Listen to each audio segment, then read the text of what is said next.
Hello, my friends, hello, and welcome once again to stately Vaughn Manor, where today I'll be talking about comic books once again because it is my Epic Comic Book Wednesday. I do this every week with Steve Donoghue at Steve Donoghue's channel. We each talk about a particular epic collection on our channels and we give our takes on it.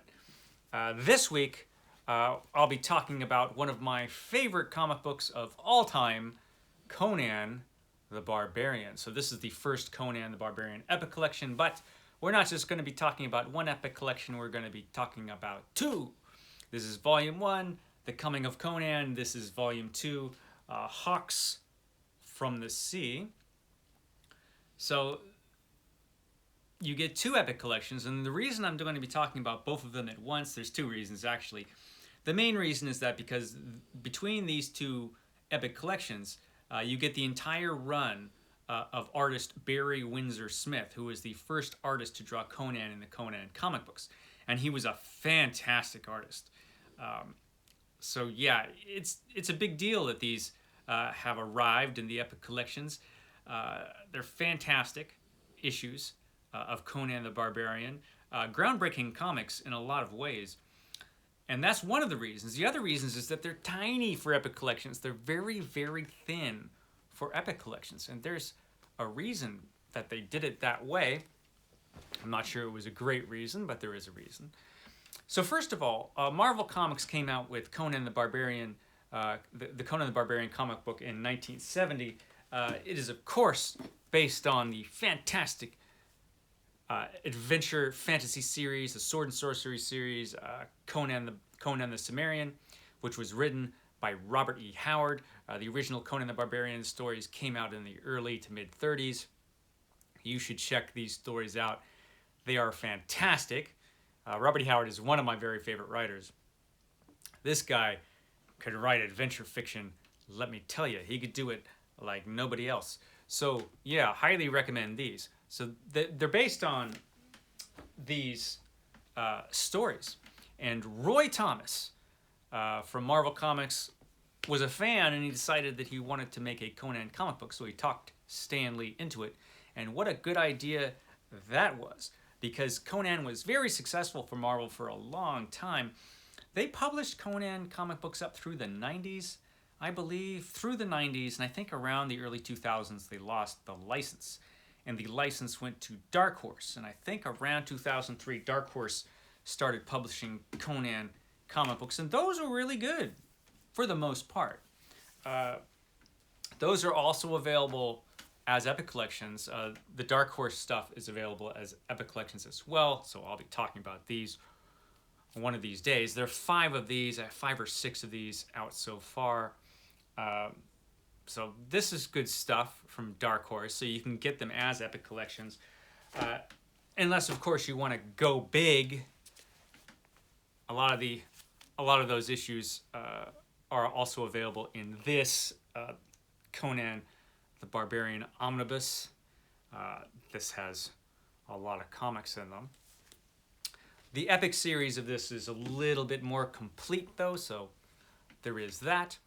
So the reason that Marvel Comics split this up into 2 was kind of a simple one.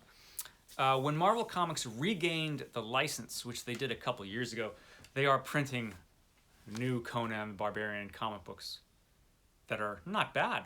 They're pretty good, actually. A little hit and miss, but for the most part, pretty good stuff. But they got the license back a couple years ago, and they decided to reprint all the classic Conan the Barbarian comics. And instead of first going to the Epic Collection line, they decided to go to their Omnibus line. And so they published this gigantic thing, Conan the Barbarian, the first Conan the Barbarian Omnibus, which is fantastic. And this has all the Barry Windsor Smith issues in it. And it's a good size. It has a lot of supplementary material in it. A ton of supplementary material. So this is a great book if you like the omnibuses as opposed to the less expensive epic collections. So yeah, this has everything. But what they did, instead of trying to do a complex mapping as they do with their other Marvel Comics epic collections, they do this really complex mapping where they figure out way ahead of time which issues are going to be in which epic collection. With this, it was simple because they're just doing one line of comics that's not going to really cross over into any other series or anything like that. So they decided just to split this in half and make them 2 epics. Unfortunately, that's not a lot of pages when it comes to the epics, but I think it was the simplest way Marvel could do it. So, 1 omnibus becomes 2 epics. Tiny ones. So Conan the Barbarian, that was a long intro, but that's okay. Conan the Barbarian. First of all, look at that fantastic cover. That was the cover to Conan the Barbarian #1. Let's see if I can get to the first issue in here. There we go. Conan the Barbarian #1, a fantastic comic book. Well, I shouldn't say that. It was pretty good, the first Conan the Barbarian comic book. So Barry Windsor Smith, who was just Barry Smith back in these days, had done a few Marvel comics. He'd done some Daredevil. He might have done some Avengers. I can't really remember how many comics he did before he got to Conan the Barbarian. But in those days, when he was just first starting out, his comic art was very, very reminiscent of Jack Kirby. The faces were different. He always did the faces in his own unique style, but the action and the figures just looked really, really Jack Kirby. The artwork in this is good, but not great. It was entertaining. If I had been around at the time and I had read this, I would have thought it was okay, but I would have been a little worried where they were going. It's kind of the story isn't fantastic. It doesn't really feel like a Conan story. Conan doesn't really look too much like you would expect Conan to look, at least I would think. But it's not bad, and the artwork is okay. But Barry Windsor Smith is an artist who progressed really quickly, and he went from doing this sort of Jack Kirby kind of clone-like stuff to really being an interesting artist. You see a little of that just start out in the second issue of Conan. So he's progressing fast. The second issue was better than the first. It's sort of a Hyborian Age version of Planet of the Apes, where Conan is captured by these ape men and has to lead a rebellion of the humans against the ape people. It really feels a lot more like an Edgar Rice Burroughs story than it does a Conan story. But the art is progressing. It's better than it was in the first issue. But then you get to the third issue, which is Twilight of the Grim Grey God, which was based on a Robert E. Howard non-Conan story, The Great God Passes, I believe it was called. And the artwork on this starts getting kind of amazing. It gets really, really good. And Barry Windsor Smith starts really getting detailed, and he starts experimenting a little bit more with his storytelling technique. And it's just really, really just amazing work. I mean, you have like the brooding Conan in the center of this page here, which works really, really well.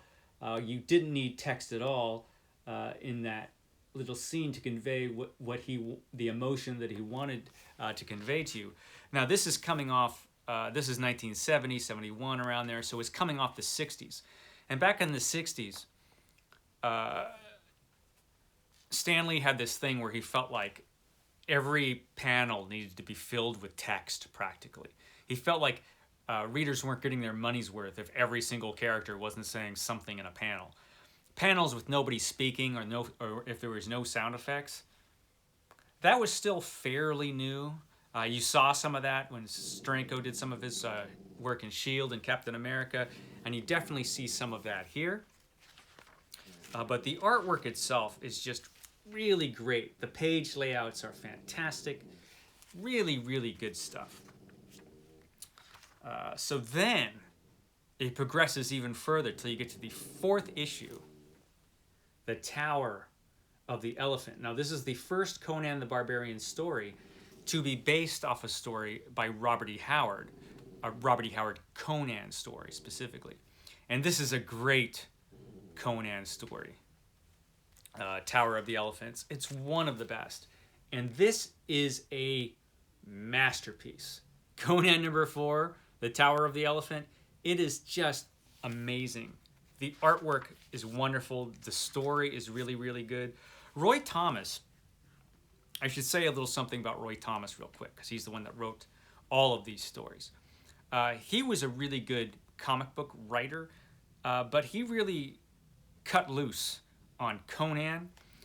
Conan was kind of the perfect comic book for him to write. He's kind of the king of purple prose, over the top a little bit. But his Conan was just really, really effective. And just the artwork and the writing was just so good in this comic book. Just amazing, amazing artwork in this issue. It's kind of a masterpiece. And they've adapted this story a couple other times. Dark Horse did a version of it. Nothing touches Barry Windsor Smith's original artwork in that original comic book. It's fantastic. The artwork progresses. It becomes really, really fantastic throughout. There's Thulsa Doom there. Excuse me, Thothamon, not Thulsa Doom. Thulsa Doom's another villain. This is Thothamon right there, who becomes a recurring villain in the comic book. Only appeared one time from what I remember in the stories. The artwork just gets more and more complex. Just fantastic. To the point where this comic book was winning a bunch of comic book awards because it was great. The stories, this is all of Conan's adventures when he was a young Conan, when he was a thief in the streets, those early days of Conan, and it kind of follows him from that point. The last issue in the first volume is only issue number 13. Usually Epic Collections have about 21, 22, 23 issues. So splitting that omnibus in half might have been convenient, but if you only buy the epics, it's kind of sucks because you get a small little epic. You do get a lot of great, great supplementary material, though, in the back of these. A lot of advertisements from the time. So then we move on to the second epic collection, which is very tiny. And his artwork is just continuing to be fantastic. And this is an interesting issue because this has a team up between Conan the Barbarian and Elric. Michael Moorcock's Elric makes a guest appearance in the Conan comic book, which is kind of amazing, actually. Elric is really, really important in the history of fantasy fiction. The Elric, as he's portrayed in this comic book, is a little silly looking. He's got this really big pointy hat, and the reason he does is because one of the American paperback editions of Elric had the artist just randomly gave him this pointy hat for no reason, and so then I guess Barry Windsor Smith thought that's what Elric looked like. He didn't, but he gave Elric the pointy hat. But at least we have a really cool team up that lasts a couple issues between Conan the Barbarian and Elric, which is amazing. And the artwork is just incredible throughout the whole thing. Great, great stuff. Now, they started to run into some issues around this time. God, just look at that. Just look at that work. It's just amazing. Just amazing stuff. But they started to run into some issues because Barry Windsor Smith started to make everything so detailed and so intricate in Conan the Barbarian, he wasn't able to keep up with this monthly schedule. And so at one point he's like, you know what? I'm just going to bow out for a while. And so we bowed out of the comic book. But that was okay for us because Gil Kane took over the comic book for a bit. And Gil Kane is one of the best comic book artists of all time. I don't know why Gil Kane isn't talked more about nowadays. People remember him, but I don't think they remember him quite as they should because he is one of the greatest comic book artists in history. This guy could draw anybody, and he did. He just drew a ton of comics, and his little stint, which only lasted a couple issues in Conan the Barbarian, was fantastic. So even though we lost Barry Windsor Smith for a minute or two there, that was okay because we got Gil Kane. But then Barry Windsor Smith came back, and man, he came back with some great stuff.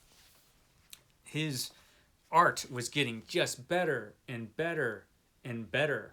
It was some of the best comic book artwork anybody had ever seen in a comic book. He was blowing people away around this time with his talent. It was just incredible stuff. But again, he couldn't keep up. So you had other inkers start to come on board and ink him, and they did kind of a less than successful job sometimes. And so eventually he decided, you know, I'm going to have to bow out. I can't keep up. So he did one last issue, which was the issue with Red Sonja, which was based in part on a Robert E. Howard character, Red Sonja, from one story she appeared in. But Roy Thomas adapted her to show up in this Conan comic book. And the artwork in this could be the best Conan artwork Barry Windsor Smith ever did. He did a story in the black and white magazine, Savage Sword of Conan, that might have been better. He did an adaptation of Red Nails. Might have been in Savage Tales before Savage Sword of Conan. But I digress. This issue is fantastic. So if you compare the last issue he did, which issue was it? It was issue 24. If you could compare issue 24 to issue 1, I mean, the artistic progression, the improvement of this guy's art into something amazing is just really interesting to see. So yeah, getting the both of these, if you're a comic book fan, is worth it. Just for the artwork alone. The stories are great. They're great Conan stories. Roy Thomas does a great job. But just for Barry Windsor Smith's artwork, the progression of how good this guy got, it's worth it. After this, he left, and Big John Buscema took over the book for a long, long time afterwards. You get a couple of his issues in here. John Buscema's Conan artwork became definitive. When I think of Conan in my mind, it still looks like John Buscema's Conan, which we'll get into when the next epic collection of Conan comes out, because he did some fantastic work. Not as detailed as Barry Windsor Smith. It was its own thing, very different, but amazing as well. Conan the Barbarian, it had some great artwork, and they came out with some great issues. So yeah, that's my take on the first two Conan the Barbarian Epic Collections. I hope you enjoyed it. I know I kind of went on this one. Good stuff, though. Couldn't help myself. So, I will catch you next time on my Epic Comic Book Wednesday. Be sure to check out Steve Donoghue's version. I'll link his channel down below. Also, I'm going to link another channel down below. There's a fella, the guy who does the Epic Marvel podcast. It's a podcast all about Epic collections. I'm not the only weirdo who loves this stuff. He does his own YouTube channel too, so I'm going to link that down below so you can check that out if you're interested in the Marvel Epic collections. You're going to have to check that out. So I will catch you next time here at Stately Von Manor. Thanks, guys.